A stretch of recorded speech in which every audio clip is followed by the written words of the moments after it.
Thank you very much. We're here to talk about, does Olympic fever or getting excited about the Olympics impact youth participation? Does it get more kids on the soccer pitch, on the courts, and in pools? And the answer is yes.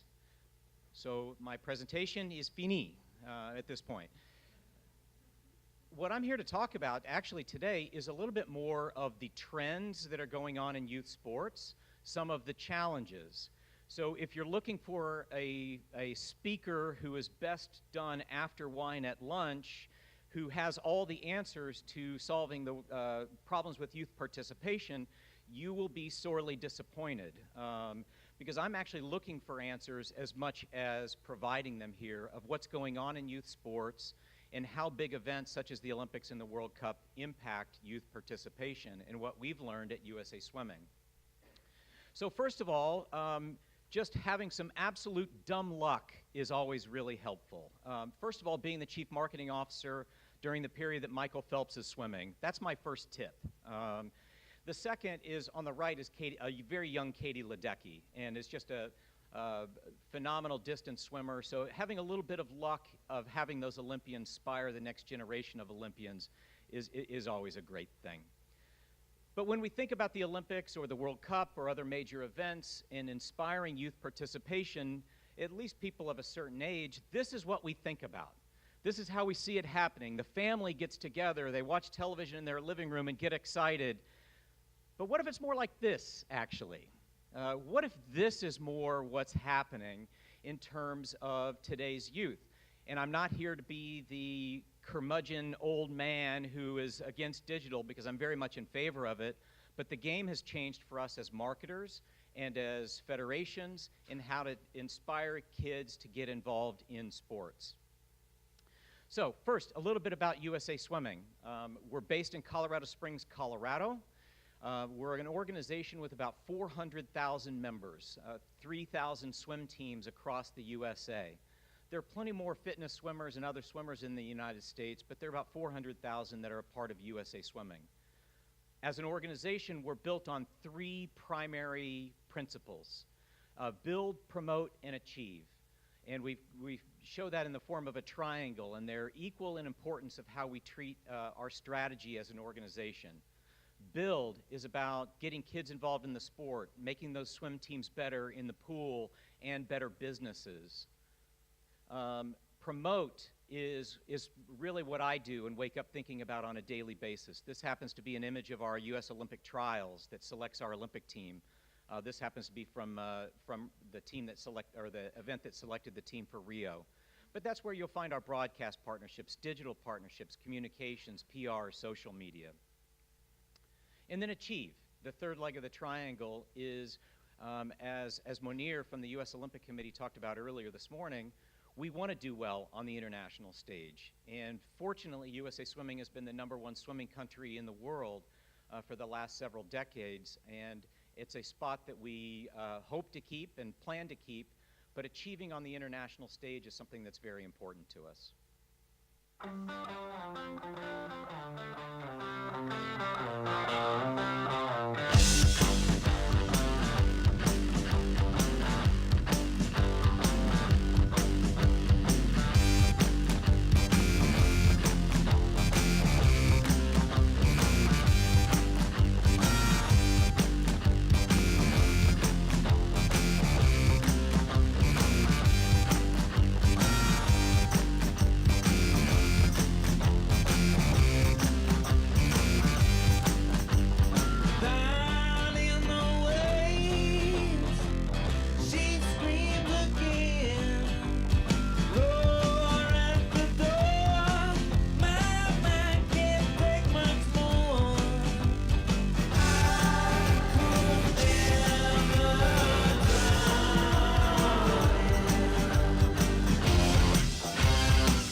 anyone who works in sports is always selling, and so I'm always selling.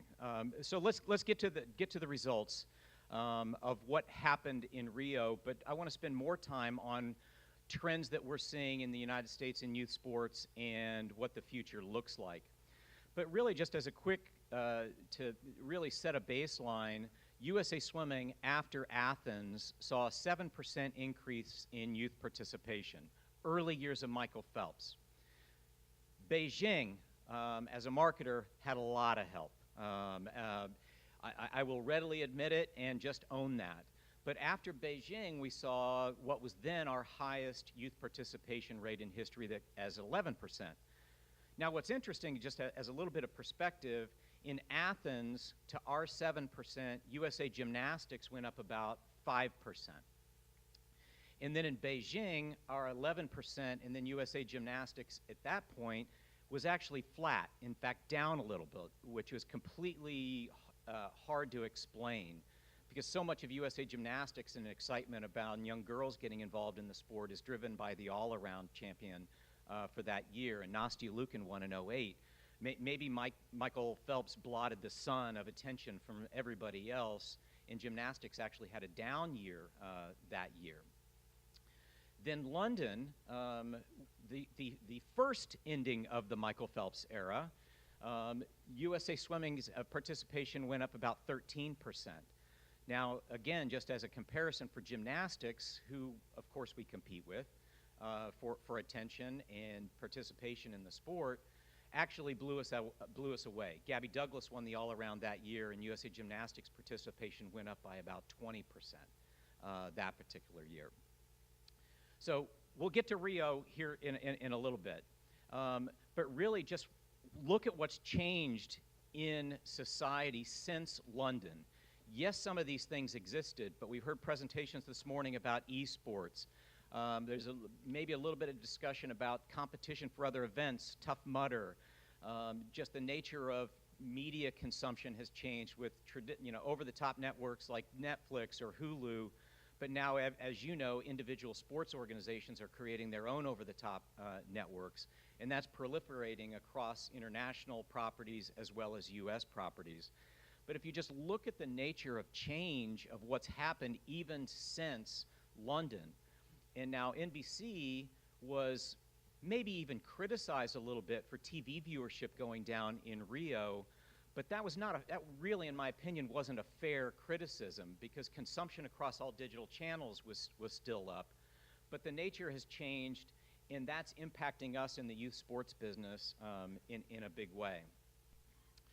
So really, like most things in business, sports business, you follow the dollars.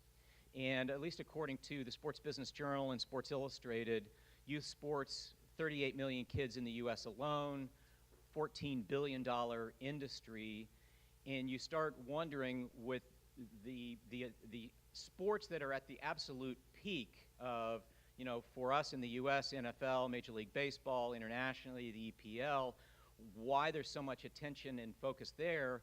However, you're starting to see a major movement into youth sports because it's such a developing and growing business. So, trends in youth sports. These are some major things that I'm seeing, at least from our seat at USA Swimming, that are impacting what happens with youth participation.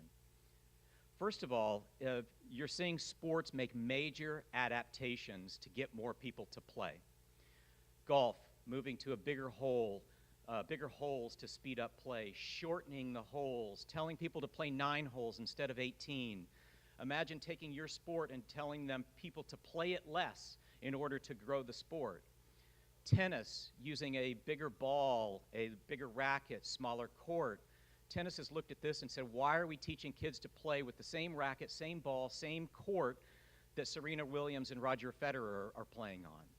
Now, this is blasphemy in some of these sports. It's a complete disrespect in many of these sports, in some of their opinion, but they're making major changes to try to adapt to today's culture. For swimming, this is blasphemy. I still get in trouble for this program. We created a program called Swim Jitsu, and it's an obstacle course. It was taking a little bit of inspiration from the NFL's punt, pass, and kick, and a little bit of inspiration from American Ninja Warrior in creating a swimming program. People still hate this program within my office, but we're trying new things to try to introduce people to the sport in a new and different way. They'll find out soon enough that swimming is hard, and looking at the black line is hard, but we have to introduce and be thinking differently about how we introduce kids and families to the sport. This is the one that absolutely keeps me up at night. You're talking about USA Swimming, which is a relatively large Olympic federation in the United States, but a blip on the radar in terms of the powerful resources behind some of the major sports leagues. And they're all investing. The NFL, the NBA, Major League Baseball, even USA Hockey and the NHL are investing in youth programs. So if you're in my seat, you're quite worried about that because we don't have that financial deep pocket to really keep up with this. So we have to be more creative. And I say that and somewhat represent swimming, gymnastics, athletics. All of the sports across the Olympic spectrum have to be more creative going forward because we're about to enter an arms race that we cannot win, at least not financially. This is one of the most interesting trends in the United States, is more and more major companies, and in fact major media companies, investing in youth sports. And you're starting to see this across a lot of areas. NBC, which most of you are familiar with for their sports, sports coverage, bought a company called Sports Engine, based out of Minneapolis, Minnesota. They do athlete registration for swimming, lacrosse, soccer. Sports Illustrated created another division called SI Play. Dick's Sporting Goods, the major sporting goods retailer, creating registration. And then one I'm curious how many people have actually heard of over on the far left of your screen, Blue Star Sports, is a company that's owned by the NFL's Dallas Cowboys, creating a registration system to get into youth sports. There's a major movement, especially in the U.S., to get into some of that $14 billion of registration dollars. And it's a major trend impacting how kids get into sports, and as well as registration, sign up for volunteer hours, etc. This is also considered the absolute least sexy slide I will present. But it's a major shift of what's happening in United States youth sports. Is you're seeing organizations that have been around for decades, like USA Swimming, USA Diving, USA Track and Field, are actually finding competitors coming in who are offering swim teams lower insurance to cover their swimmers. Now, that's not a real high-profile, sexy item, but as a business, that's very serious to us and creates a real competition. Imagine us being the taxi industry for so many, many decades, thinking we had no competition whatsoever, and then along comes Uber and Lyft. And we're experiencing this trend in the United States right now of people coming in for as simple and what I would say as maybe even boring as lower insurance being a real competitive arena that we haven't really had to face before in the past. So let's get to the results of what happened in Rio and where I think it needs to go for the future. So if we look at this and go, what happened in Rio? Well, no, not that. So if you don't remember that image, just Google it. Rio, our participation went up 5.5%. Now, if you remember the earlier slides, we went up 7 one year, 11 one year, 13% in another. And you probably fully expected me to sit here and have just this growth of what's happening in youth participation over time. That didn't happen for Rio. And the real reasons that we're trying to figure out are why. And I do think there's a little bit of merit to some bad publicity that USA Swimming received after the end of the games, maybe a little bit. But I think it's more about U.S. consumption habits, how families, and in our case particularly mothers drive the decision on youth participation in the United States, at least with swimming. Maybe with American football and some other sports, it's a little more dad-driven, but for us, it's very much driven by the mother. But they're also looking at the experience they can have. My youngest daughter, who joined me here today, plays soccer. It's or football, pardon me. Try not to get in trouble with the European audience. It's an hour-and-a-half game. I can make a movie after that and know how long that game is going to last, but yet you go to a swim meet, you go to a track meet, you go to a gymnastics meet, it might be 4 hours, and God forbid if you have 2 kids, it'll be 8 hours because, of course, they're not in the same session. But that experience is just as important to the parents, and in particularly mom, of how they're making decisions of getting their kids into sports. So we've started to have to cater to what is the experience like for the child as well as the parent in terms of getting involved in sports. And it's a challenge that we just haven't traditionally seen in the last few decades. So, the vision for the future of where we want to go. I'm going to casually walk over here and make it look as if I'm casual, but I'm really just looking at the time. So, our vision for the future, where we need to go, is I've got a few tips and suggestions of what we need to think about, especially as Olympic sports organization. And for us, again, to compete with those NFLs, the NBAs of the world, we have to collaborate as an industry. We're 4 years, USA Swimming is 4 years into an industry collaboration to drive participation in the sport. We asked Arena, Speedo, and Tier to get in the same room together and get along with each other, to form one campaign to drive youth participation. We're only 4 years into that, but we're seeing searches for swim teams go up, and we're holding our ground. But for organizations that don't have a ton of resources, we do have to be more creative in how we're driving participation.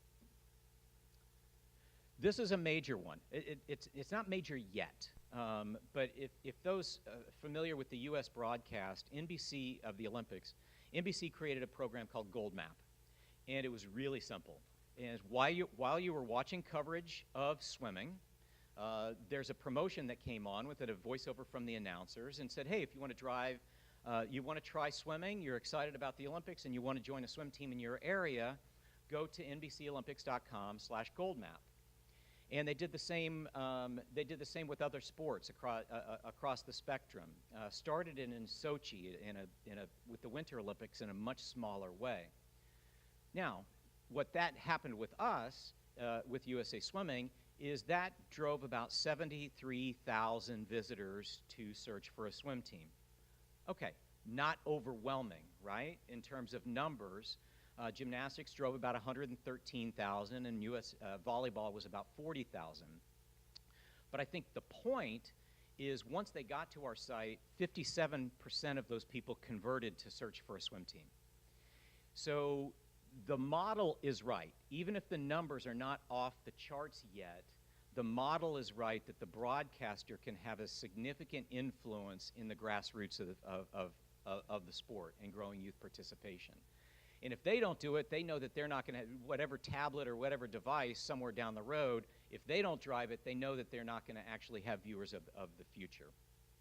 So a major trend that the broadcasters can really have an influence on driving participation. This is the one where, quite candidly, I'm still looking for ideas as much as anything.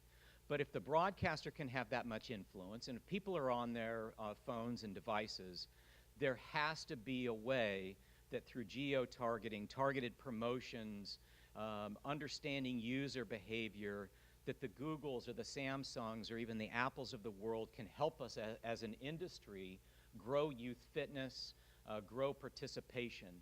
I wish I was an entrepreneur that had my finger on what the exact idea is right now.